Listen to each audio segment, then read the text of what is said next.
Hello అందరికీ. Welcome back to Dolly dumplings. ఇవాల్టి recipe వచ్చేసి నిమ్మకాయ నిలువ పచ్చడిని ఎలా చేసుకోవాలో ప్రాసెస్ చూసేద్దాము. ఇది ఫస్ట్ టైం చేసినా కానీ చాలా బాగా వస్తుందండి. అలాగే ఈ నిమ్మకాయ ఊరగాయ చేసుకోవడానికి ఎక్కువ శ్రమ పడాల్సిన అవసరం లేదు. చాలా సింపుల్గా చేసేసుకోవచ్చు. ఇప్పుడు ఈ నిమ్మకాయ నిలువ పచ్చడిని ఎలా చేసుకోవాలో ప్రాసెస్ చూసేద్దాము. దీనికోసం ముందుగా నేను ఇక్కడ ఒక 1/2 కేజీ నిమ్మకాయల్ని తీసుకొని ఈ నిమ్మకాయల్ని శుభ్రంగా వాష్ చేసుకొని నిమ్మకాయల మీద చెమ్మేమీ లేకుండా ఏదైనా కాటన్ క్లాత్‌తో ఈ నిమ్మకాయల మీద చెమ్మని క్లియర్‌గా తుడిచేసుకోవాలండి. ఒకవేళ చెమ్మేమైనా ఉన్నట్లయితేను పికిల్ పాడైపోయే ఛాన్సెస్ ఉంటుంది. చూడండి ఈ విధంగా క్లీన్‌గా నిమ్మకాయల మీద ఉండే చెమ్మని తుడిచేసుకున్న తర్వాత ఇప్పుడు ఇందులో ఒక 4 నిమ్మకాయల్ని పక్కకు పెట్టేసుకోవాలి. రిమైనింగ్ నిమ్మకాయల్ని ఇక్కడ మనం ఊరగాయకి కట్ చేసుకున్నట్టు వీడియో క్లిప్‌లో చూపించే విధంగా కట్ చేసుకోవాలండి. మీ ఇష్టం అండి, సైజ్ అనేది మీరు చిన్న చిన్న ముక్కలుగా కట్ చేసుకోవచ్చు. నేనైతే మరీ చిన్న ముక్కలుగా కట్ చేయట్లేదు. అలా అని మరీ పెద్ద ముక్కలుగా కూడా కట్ చేయట్లేదండి. మీ ఓపికను బట్టి ముక్కల సైజ్ అనేది మీకు నచ్చినట్టు కట్ చేసుకోండి. చూడండి నిమ్మకాయని నిలువుగా కట్ చేసుకోవాలి. మీరు అడ్డంగా కట్ చేశారంటేను నిమ్మకాయలో జ్యూస్ ఉండేది వచ్చేస్తుంది. ఈ విధంగా నిలువుగా కట్ చేసుకోవడం వల్ల నిమ్మకాయలో ఉండే జ్యూస్ అనేది బయటికి రాదండి. చూడండి ఇక్కడ వీడియో క్లిప్లో చూపించే విధంగా అన్ని నిమ్మకాయల్ని మీకు నచ్చిన సైజులో కట్ చేసి తీసుకోవాలి.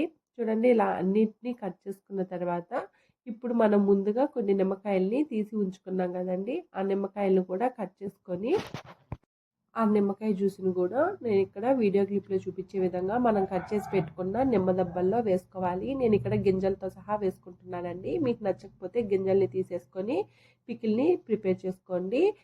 అలాగే నేను ఇక్కడ వీడియో క్లిప్లో చూపించే విధంగా నిమ్మకాయలో నుండి జ్యూస్ తీసి ఇందులో వేసుకున్నాం కదండి, ఆ నిమ్మ చెక్కలను కూడా నేను కట్ చేసి వేసుకున్నాను.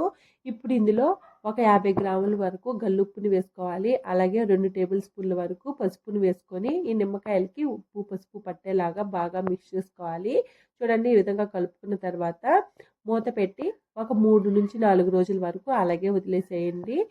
అలాగే మనం ఉప్పు పసుపు వేసి ఊరపెట్టాం కదండి, ప్రతిరోజు ఈ 4 రోజుల్లో ఒక్కోసారి బాగా మిక్స్ చేసుకుంటూ ఊరగాయ మీద మూత పెట్టి అలాగే వదిలేసి 4 రోజుల తర్వాత చూపిస్తున్నాను నేను.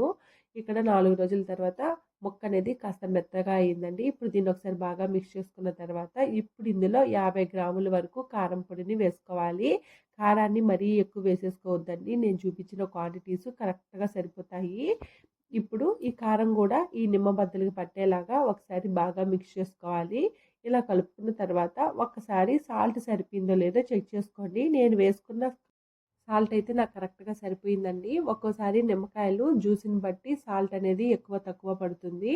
ఇప్పుడు ఇలా బాగా కలుపుకున్న తర్వాత ఈ పికిల్ని పక్కకు పెట్టేసుకొని పోపు వేసుకోవడం కోసం స్టవ్ ఆన్ చేసుకొని కడాయిని పెట్టుకొని ఒక పావు కప్పు వరకు ఆయిల్ని వేసుకోవాలి. మనం ఇక్కడ పికిల్ని ప్రిపేర్ చేస్తున్నాం కాబట్టి ఆయిల్ కాస్త ఎక్కువే పడుతుంది. మరీ ఎక్కువ వేయాల్సిన అవసరం లేదండి లెమన్ పికిల్లో. చూడండి ఇలా ఆయిల్ వేడైన తర్వాత ఇందులో 1 టేబుల్ స్పూన్ ఆవాలు అలాగే 1 టేబుల్ స్పూన్ జీలకర్ర వేసుకొని కాస్త చిటపటలాడిన తర్వాత ఇందులో ఒక 5-6 ఎండుమిరపకాయల్ని వేసుకోవాలి. ఇప్పుడు స్టవ్ ఆఫ్ చేసేసుకొని ఇందులోనే ఒక పావు టేబుల్ స్పూన్ వరకు ఇంగువ పొడిని వేసుకోవాలి. ఇంకా ఇందులో మీకు నచ్చితే కరివేపాకు అలాగే పోపు దినుసులను కూడా వేసుకోవచ్చండి. నాకైతే పర్సనల్గా ఇష్టం ఉండదు, దానికోసమే నేనైతే వేయట్లేదు. ఇలా ఒకసారి బాగా మిక్స్ చేసుకోవాలి. ఈ ఆయిల్ మొత్తం పూర్తిగా చల్లారిన తర్వాతే మనం ముందుగా పికిల్ని ప్రిపేర్ చేసుకున్నాం కదండి, ఆ పికిల్లో వేసుకోవాలి. ఇలా వేసుకున్న తర్వాత ఒకసారి బాగా మిక్స్ చేసుకోవాలి.